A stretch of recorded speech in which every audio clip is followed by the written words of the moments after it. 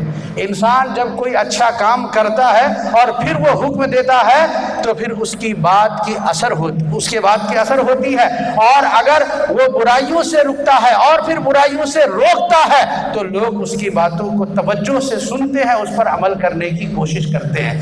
تو ہم پر یہ اللہ کا احسان عظیم ہے کہ اللہ نے ہمیں اس امت محمد میں پیدا فرمایا۔ حضرات، امت محمد میں پیدا فرمایا، اس کی وجہ اور جو ہم نے آپ کے سامنے بتایا اور ہم پر جو احسان ہے، ظاہر سی بات ہے کہ انبیاء کرام اس دنیا میں کم و بیش 1,24,000 تشریف لائے، لیکن ان تمام انبیاء کرام میں جنہیں سید الانبیاء ہونے کا شرف حاصل ہے وہ ہمارے اور آپ کے آقا و مولا جناب محمد رسول اللہ صلی اللہ علیہ وسلم ہے۔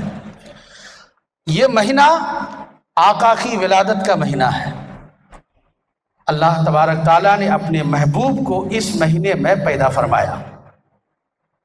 آقا دو عالم صلی اللہ علیہ وسلم کی آمد ہمارے لیے بہت بڑی نعمت ہے۔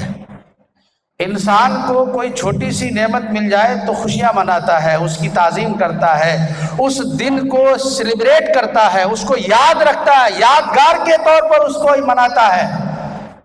اس مہینے میں اللہ تبارک تعالیٰ نے اپنی سب سے بڑی نعمت عظمیٰ کو اس دنیا کو عطا فرمایا، اور یہ ہم نہیں، قرآن پاک اعلان فرماتا ہے لقد من اللہ علی المؤمنین اذ بعث فیہم رسولا، کہ اللہ تبارک تعالیٰ نے مومنین پر احسان فرمایا۔ لقد من اللہ نے احسان فرمایا مومنین پر کہ انہی میں سے ایک رسول کو مبعوث فرما دیا، انہی میں ایک رسول بھیج دیا۔ ذرا غور کیجئے گا، اللہ نے بہت ساری نعمتیں دی ہیں۔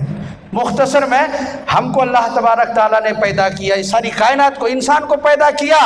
انسان کے سر کے بال سے لے کر پیر کے تلوے تک، اس کے جسم کا ہر حصہ، ہر ٹکڑا، ہر عضو، یہ اللہ تبارک تعالیٰ کی نعمت ہے، کھلی ہوئی نعمت ہے۔ ہاتھ، پیر، سر کے بال، آنکھ، ناک، کان، منہ، یہ ساری کی ساری چیزیں اللہ تبارک تعالیٰ کی نعمت ہے۔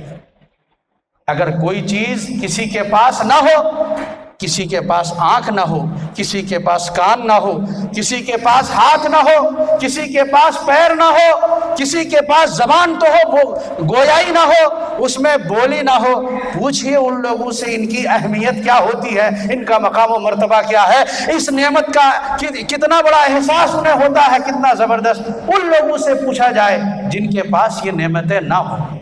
پیارے محترم بزرگ اور دوستو، صرف یہی نہیں کہ اللہ نے ہمیں پیدا کیا اور ہاتھ پیر وغیرہ دے دیا، زندگی دے دی، نہیں، بلکہ زندگی گزارنے کے سارے اسباب بھی پیدا فرمایا۔ انسان کے لیے ہوا، پانی، آگ، مٹی، یہ ساری چیزیں جو عناصر اربع ہے جس سے انسان کی تخلیق ہوئی ہے، یہ انسان کی زندگی گزارنے کے لیے ناگزیر اشیاء ہے۔ اس کے بغیر انسان زندگی گزار نہیں سکتا۔ حتیٰ کہ ہوا کا تو معاملہ یہ ہے کہ اگر 1 منٹ آپ اپنی سانس کو روک لیں تو آپ اس دنیا سے رخصت ہو جائیں گے، آپ کی جان نکل جائے گی۔ لیکن اللہ تبارک تعالیٰ نے اس ہوا کا اہتمام اور اس کا انتظام کتنا فرمایا، آپ جہاں کہیں بھی رہیں ہوا آپ کے لیے موجود ہے۔ آپ کو ہوا حاصل کرنے کے لیے کسی محنت و مشقت کی بھی ضرورت نہیں ہے۔ آپ نے یوں سانس اندر کھینچی، ہوا اندر چلی گئی، سانس آپ نے باہر نکالی، ہوا باہر نکل گئی۔ اندر کی ہوا اندر رہ جائے اور باہر کی ہوا اگر باہر رہ جائے تو پھر آپ دم توڑ دیں گے۔ لیکن پیارے محترم بزرگوں اور دوستو، ذرا اندازہ تو کیجئے، اتنی بڑی نعمت ہے ہوا، مگر اللہ نے نہیں فرمایا کہ مومنو، اے میرے بندو، ہم نے تمہیں ہوا دی ہے، یہ میرا احسان ہے، نہیں، بلکہ احسان جتلایا تو صرف اور صرف ایسی نعمت پر جو اللہ کے نزدیک سب سے بڑی نعمت ہے، اور وہ ہمارے اور آپ کے آقا جناب محمد رسول اللہ صلی اللہ علیہ وسلم۔ ارشاد فرمایا رب کائنات نے، لقد من اللہ علی المؤمنین اذ بعث فیہم رسولا، اللہ نے احسان عظیم فرمایا ہے مومنین پر۔ تو جب اتنی بڑی نعمت ہو پھر اس نعمت کا چرچا کیوں نہ کیا جائے، پھر اس نعمت کا ذکر کیوں نہ کیا جائے، پھر اس نعمت کا ذکر کر کے اپنے آپ کو مشرف کیوں نہ کیا جائے۔ یاد رکھیے، ہم اور آپ اگر نبی کا ذکر کرتے ہیں تو یہ مت سمجھیے کہ اس سے نبی کا مقام و مرتبہ بڑھتا ہے، نہیں، بلکہ نبی کا ذکر کر کے ہم اپنے مقدر کو چمکا رہے ہوتے ہیں، ہم اپنی تقدیر کو چمکا رہے ہوتے ہیں، ہم اپنا مقام و مرتبہ بلند کر رہے ہوتے ہیں۔ تو پیارے محترم بزرگوں اور دوستو، اللہ تبارک تعالیٰ نے قرآن پاک میں ارشاد فرمایا، قُلْ بِفَضْلِ اللَّهِ وَبِرَحْمَتِهِ فَبِذَلِكَ فَلْيَفْرَحُوا، اے محبوب آپ اعلان کر دیجئے کہ یہ رب کی رحمت اور رب کے فضل پر خوشیاں منائیں۔ یہ رب کی رحمت اور رب کا فضل ہے کون؟ قرآن پاک میں پوچھئے، اللہ ارشاد فرماتا ہے وَمَا أَرْسَلْنَاكَ إِلَّا رَحْمَةً لِّلْعَالَمِينَ، اے محبوب ہم نے آپ کو ساری جہان کے لیے رحمت بنا کر بھیجا۔ رب نے کہا کہ میری رحمت پر خوشیاں مناؤ، اور اس رحمت کا اعلان رب نے قرآن میں نبی اکرم صلی اللہ علیہ وسلم کو منتخب فرمایا۔ تو پتہ یہ چلا کہ رب کی رحمت پر خوشیاں مناؤ یعنی نبی مکرم صلی اللہ علیہ وسلم کی آمد پر خوشیاں مناؤ۔ حضرات، خوشیاں کیوں نہ منائیں؟ ایک حدیث پاک میں آپ کے سامنے کوٹ کرنا چاہتا ہوں، بخاری شریف کی حدیث ہے۔ اس حدیث کو امام بخاری نے 2 جگہ نقل فرمایا، کتاب الایمان کے اندر بھی اور کتاب التفسیر کے اندر بھی۔ حضرت عمر فاروق رضی اللہ تعالیٰ عنہ کا زمانہ، دور خلافت، ایک یہودی آیا اور کہا، اے امیر المومنین، آپ کی کتاب یعنی قرآن میں ایک ایسی آیت ہے کہ اگر وہ آیت ہم یہودیوں کے بارے میں نازل ہو جاتی، ہم یہودیوں پر نازل ہوتی، تو ہم اس آیت کے نازل ہونے کے دن کو عید منا لیتے۔ کیا منا لیتے؟ عید منا لیتے۔ تو حضرت عمر نے فرمایا وہ کون سی آیت ہے؟ تو اس یہودی نے کہا وہ آیت ہے الیوم اکملت لکم دینکم واتممت علیکم نعمتی ورضیت لکم الاسلام دینا، یعنی آج ہم نے آپ پر آپ کا دین مکمل کر دیا۔ رب فرماتا آج ہم نے آپ پر آپ کا دین مکمل کر دیا، اپنی نعمت تمام کر دی اور دین اسلام سے میں راضی ہو گیا۔ اس لیے قرآن نے دوسری جگہ اعلان فرمایا ان الدین عند اللہ الاسلام، کہ اللہ تبارک تعالیٰ کے نزدیک پسندیدہ اور محبوب دین اسلام ہے۔ اس کے کہنے کا مطلب یہ تھا یہودی کا کہ یہ اتنی زبردست آیت ہے کہ رب کائنات اسلام کے مکمل ہونے اور برحق ہونے اور ساتھ ہی ساتھ اسلام خدا کا پسندیدہ مذہب اور دین ہے، اس کا اعلان ہو رہا ہے، تو اس سے بڑی بات مسلمانوں کے لیے کیا ہو سکتی ہے؟ حضرت عمر نے فرمایا اچھا یہ بات ہے؟ کہا ہاں۔ تو سنو، حضرت عمر نے فرمایا سنو، ہم لوگوں نے صرف اس دن کو نہیں، اس جگہ کو ہی نہیں، بلکہ اس دن کو بھی عید بنا لیا ہے۔ اور یہ آیت جس دن نازل ہوئی تھی وہ دن یوم عرفہ تھا اور جمعہ کا دن تھا۔ نبی اکرم صلی اللہ علیہ وسلم حج اکبر فرما رہے تھے، تب یہ آیت کریمہ نازل ہوئی۔ حضرت عمر نے کہا یہودی سنو، ہم نے جمعہ کو بھی عید کا دن بنا لیا ہے اور یوم عرفہ تو ہمارے لیے عید ہے ہی۔ تو پیارے محترم بزرگ اور دوستو، یہ آیت جب نازل ہوئی وہ جگہ بھی ہمارے لیے عید ہے اور وہ دن بھی ہمارے لیے عید ہے۔ الحمدللہ ہم ہر ہفتے جمعہ کو عید کی شکل میں منایا کرتے ہیں۔ تو پیارے محترم بزرگ اور دوستو، دین اسلام کی حقانیت کا، اس کی محبوبیت کا رب کائنات اعلان فرما رہا ہے، تو اسے دوسرے لوگ بھی سمجھ رہے ہیں کہ یہ عید کا دن ہے، یہ خوشی منانے کا دن ہے۔ تو ذرا اندازہ تو لگائیے کہ اس شخصیت کے بارے میں، اس ذات کے بارے میں، اس محبوب خدا کے بارے میں جس پر یہ آیت کریمہ نازل ہوئی ہو اور جو دین اسلام لے کر آیا ہو، وہ کتنی بڑی عید کا دن ہوگا ہمارے لیے جس دن نبی اکرم صلی اللہ علیہ وسلم اس دنیا میں تشریف لائے۔ تو پیارے محترم بزرگ اور دوستو، آپ اندازہ لگائیے نبی اکرم صلی اللہ علیہ وسلم کی بعثت اور ولادت ہمارے لیے کتنا متبرک اور کتنا بابرکت ہے۔ آئیے نبی اکرم صلی اللہ علیہ وسلم خود فرماتے ہیں، حضرت ابو قتادہ رضی اللہ تعالیٰ عنہ کی روایت ہے، حضرت امام مسلم نے اس حدیث کو اپنی صحیح میں نقل فرمایا، حضور صلی اللہ علیہ وسلم